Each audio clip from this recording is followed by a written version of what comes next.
예전에 선풍적인 인기를 끌었던 드라마가 있습니다. 비밀의 숲이라는 드라마가 있었죠. 물론 이제 벌써 몇 년 전의 이야기이기는 하지만 그 드라마에선 이제 좋은 대사도 많았고 인상적인 장면도 많았는데 그 중에 이제 기억에 남는 장면이 하나 있어요. 어떤 검사 이야기예요. 어떤 검사가 이제 초임 시절에는 낮은 직급 시절에는 뭐 처음 검사가 됐으니까 얼마나 신나요. 그러니까 이제 사람들 만나고 막 만난 사람마다 밥 사주고 막 선물도 주고 막 그러니까 얼마나 기분이 좋습니까. 또 이제 그 검사가 된 김에 사람들에게 붙고 그 사람들이 서로 자기 소개도 하고 알게 되고 친해지고 막 그러면서 인맥이 이렇게 넓어진 거죠. 그런데 이 검사가 점점점 이제 연차도 쌓이고 승진도 하고 하다 보니까 어떻게 될까요? 그때도 계속 그 사주던 사람들은 계속 사줘요. 근데 점점 이 얻어먹는 밥이 부담으로 다가온 거예요. 점점 줬던 선물들이 부담으로 다가와요. 초임 시절에는 이게 다 인맥으로 여겨졌는데 직급이 높아질수록 이게 다 부담으로 다가와요. 왜 그러겠어요? 처음 저연차 때는 그냥 편안하게 밥 같이 먹는 사이였는데 이제 나중에 자기가 이제 검사장 같은 게 되다 보면 그리고 결정할 수 있는 위치에 있는 사람이 되다 보면 그 사람들한테 뭔가 돌려줘야 될 거 아니에요. 지금까지 내가 매번 밥 얻어 먹었는데 밥 얻어 먹은 액수만 해도 이만큼인데 그런데 그 사람이 마음 돌변해서 딱 저 사람 뇌물 받았어요 라고 찌르면 어떻게 해요? 다음 승진 물 건너 간 거 아니에요. 그럼 그 사람이 앙심을 품게 하지 않으면 어떻게 돼요? 그 사람과 관련된 사건이 들어오면 뭔가 그 사람한테 하나라도 유리하게 만들어줘야 될 거 아니에요. 그러니까 이게 어떻게 보면 처음에는 그냥 편안하게 같이 밥 먹고 그냥 잘 대주는 사람인 줄 알았는데 나중에 보면 검사장 하나를 싼 값으로 그냥 길들여 놓은 거예요. 근데 그런 경우가 되게 많아요. 아주 그냥 잘해준 것 같은데 알고 보면 시커먼 속이 있어서 그 속으로 싹 자기 마음대로 겉으로는 되게 착하게 뭐라고 해요? 악마들도 천사의 얼굴로 나타난다고 하죠. 그것처럼 굉장히 좋은 얼굴로 잘해준 것 같은데 알고 보면 굉장히 다른 목적을 가지고 있는 경우가 많아요. 돼지들도 양들도 항상 이제 먹이를 주는 그 손이 얼마나 친절해요. 그 손 없이는 어떻게 살아요. 하지만 어느샌가 어느 날인가 그 손이 돌변해서 먹이를 주는 손에서 먹이로 만드는 손으로 이제 바뀌는 거죠. 그렇게 항상 사람들은 목적을 가지고 있어요. 그 목적이 언제나 순수하지 않을 때도 있고 친절하지 않을 때도 있고 솔직하지 않을 때도 있어요. 그래서 우리는 조심해야 돼요. 항상 저 사람의 목적이 무엇인가? 저 사람은 다른 이유를 가지고 있는 게 아닌가? 특히 이 험한 세상에는 그런 의심의 눈초리를 항상 가지고 봐야 돼요. 그럼 이거를 우리가 신앙에 대입을 해볼 거예요. 신앙에 대입을 해봐서 똑같이 우리가 목적이 무엇인가? 이유가 무엇인가를 물어볼 수 있잖아요. 신앙에서도 당연히 물어볼 수 있어요.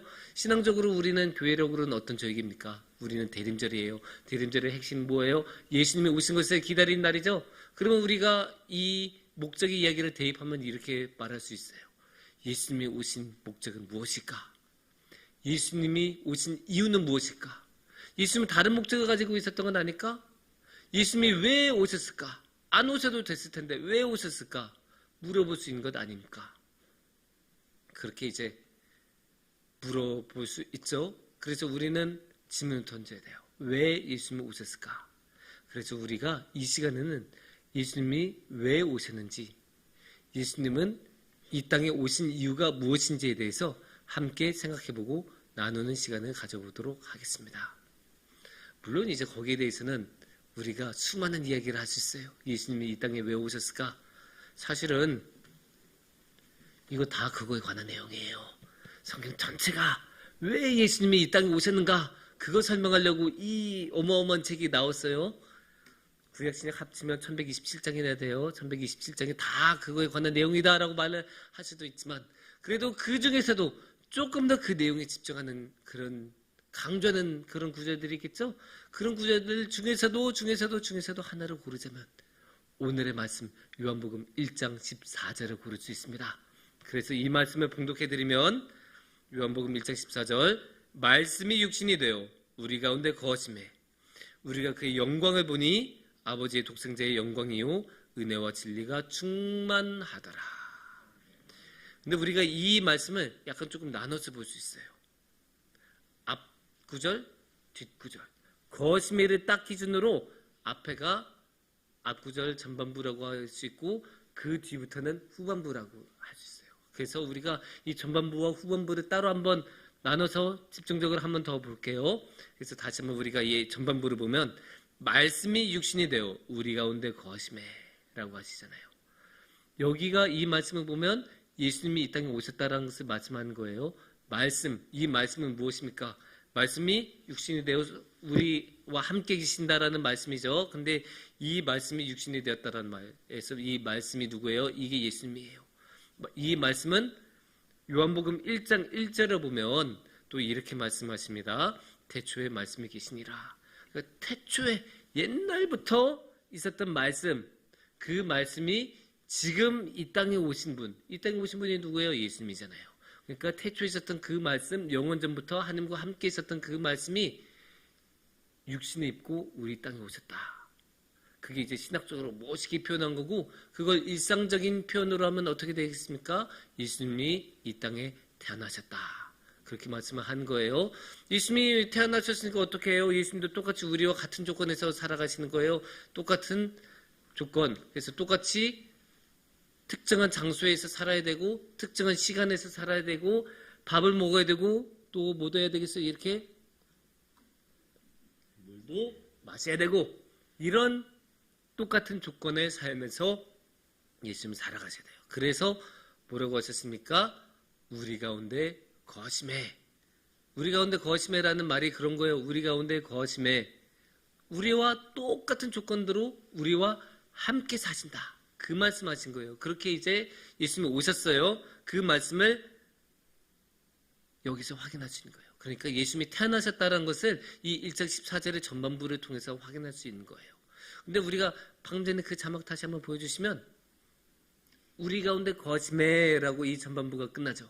그거를 그 문법적으로 해석하면 어떻게 되겠습니까? 이렇게 해서 우리 가운데 거하시니까 라고 말해도 돼요. 거하시면은 이제 조금 옛날 말이죠. 그래서 좀 요즘 말로 바꾸면 우리 가운데 거하시니까 라고 이야기할 수 있어요. 그러면 이게 어떻게 돼요? 원인, 전반부는 원인이고 뒤에 이어져 나오는 이야기는 결과예요. 그러니까 지금 이 원인, 이 땅에 태어나셨다라는 게 원인이에요. 이 땅에 태어나셨다. 우리가 지금 계속 그 이유를 찾고 있죠. 이 태어나셨다라는 게 원인이고 그 이유가 결과예요. 그러면 사람이 이 결과를 이루기 위해서 원인을 하잖아요. 아무 이유 없이 이 원인을 행동을 한 게 아니고 이 결과를 만들어내기 위해 이 원인을 하는 거예요. 그러면 이 원인에 대한 결과가 목적이 되는 거예요. 이 결과라는 목적을 이루기 위해 원인을 하는 거예요. 그러면 이 원인이 뭐였다고요? 예수님이 태어난 거. 그럼 예수님에 대한 태어나는 것에 대한 목적, 그걸 오늘의 이야기에서 우리 함께 나누자고 했었죠. 그게 우리가 알려고 하는 거예요. 그 목적이 이 14절의 후반부에 나와요. 그래서 이 후반부를 이제부터 우리가 또 찬찬히 한번 살펴볼게요. 근데 이 14절의 후반부에서는 예수님이 이 땅에 오신 이유 두 가지로 설명하고 있어요. 두 가지로 설명하고 있어요. 그래서 우리가 첫 번째부터 보겠습니다. 14절을 우리가 다시 보시면 이렇게 말씀하세요. 우리가 그의 영광을 보니. 예수님이 이 땅에 오셨으니까 우리가 예수님의 영광을 본다라는 거예요. 근데 이것은 너무나 당연해요. 왜냐? 예수님이 원래는 어디에 있었다고 했었죠? 아까 요한복음 1장 1절에 태초에 말씀이 하나님 옆에 계셨다라고 했었죠? 그러면 영적인 세계에 계신 거잖아요. 우리는 이 땅에 육신의 세계에 있고, 그러면 이 육신의 눈으로는 영의 세계 볼 수 있어요? 없어요? 볼 수 없어요. 우리는 안타깝게도 예수님을 있는 그대로 볼 수가 없는 족속이었어요. 예수님도 못 보면 누구도 못 봐요? 아버지 하나님도 못 봐요. 아버지 하나님도 당연히 영적인 세계에 사시는 분이잖아요. 영적인 세계에 계시는 분인데 우리가 어떻게 이 육신의 눈으로 하나님을 보겠습니까?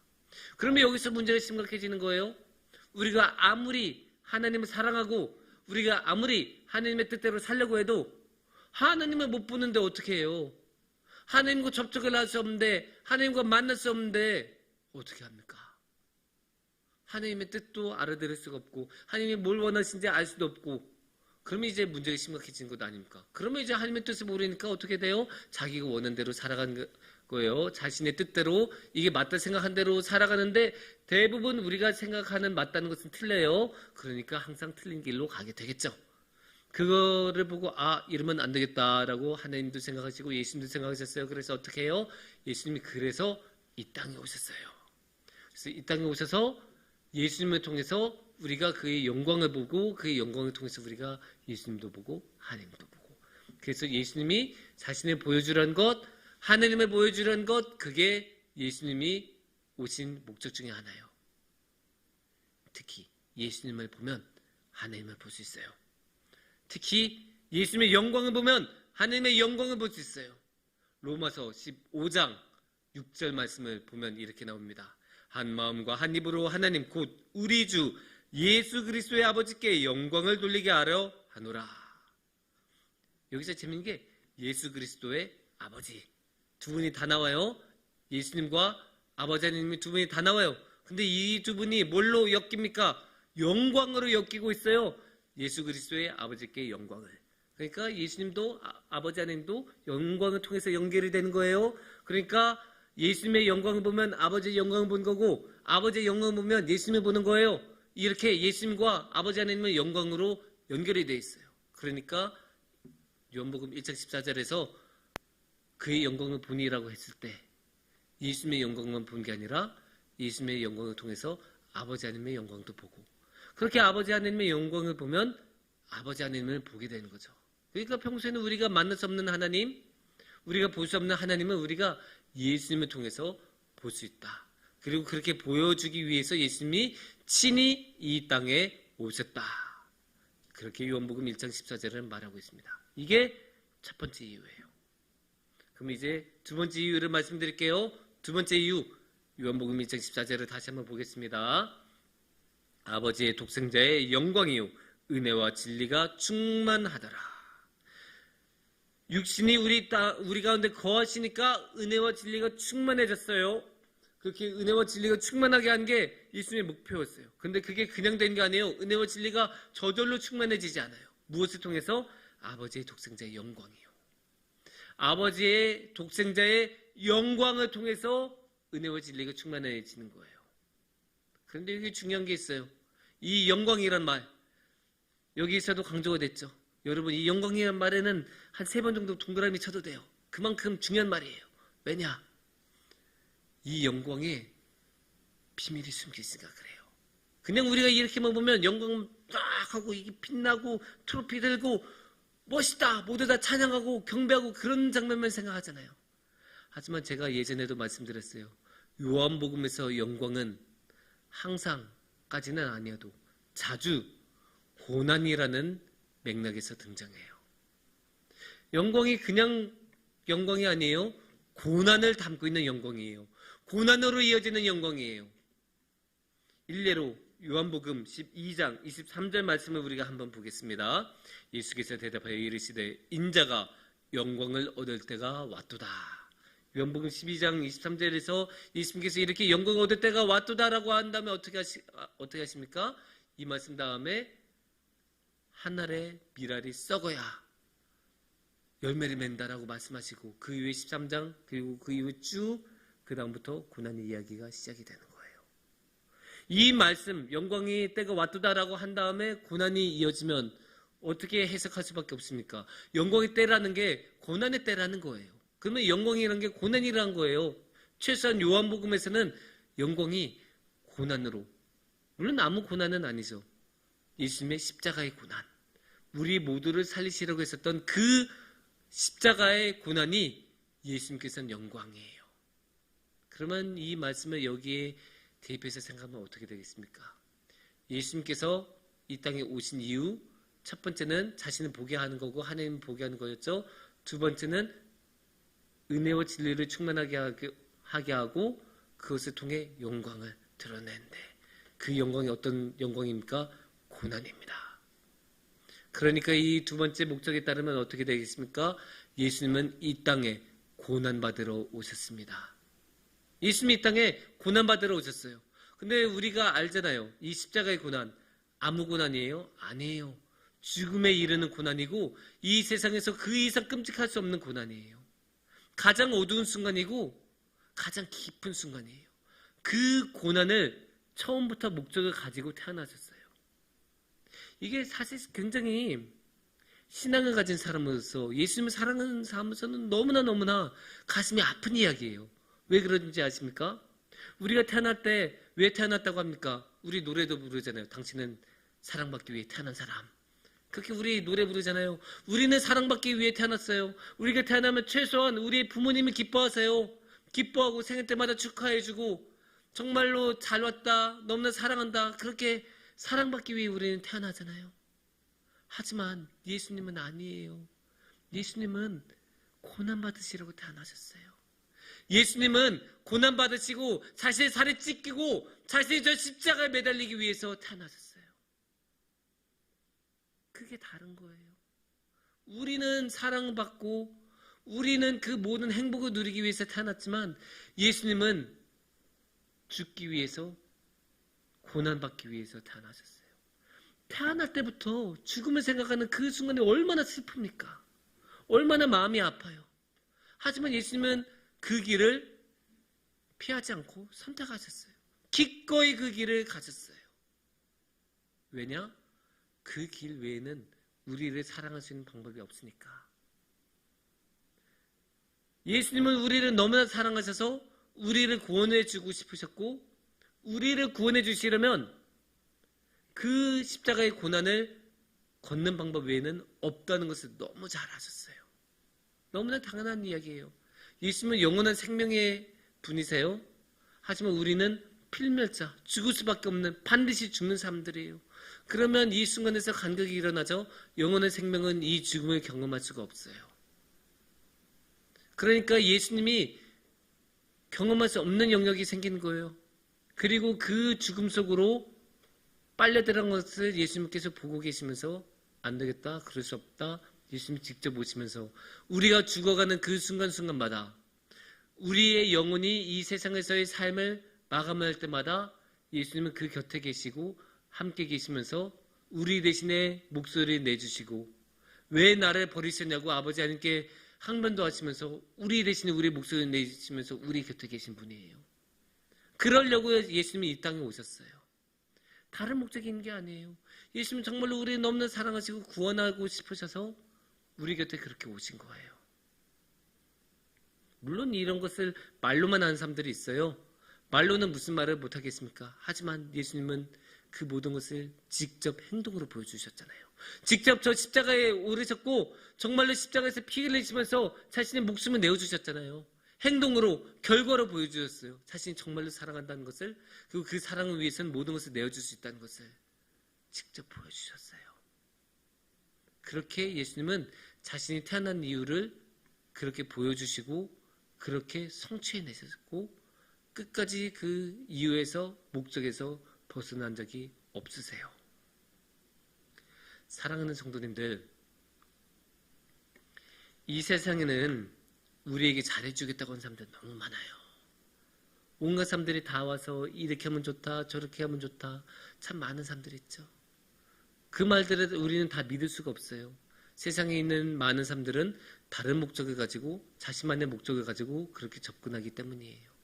하지만 한 분, 예수님만은 정말로 다른 목적 없이 우리한테 와주세요. 그래서 예수님은 자신을 보여주려고, 아버지 하나님을 보여주시려고 이 땅에 오셨고 자신의 몸을 내어주기 위해서, 고난에 당하기 위해서, 죽기 위해서 이 땅에 오셨어요. 그 예수님을 우리가 이번 대림절에는 꼭 기억했으면 좋겠어요.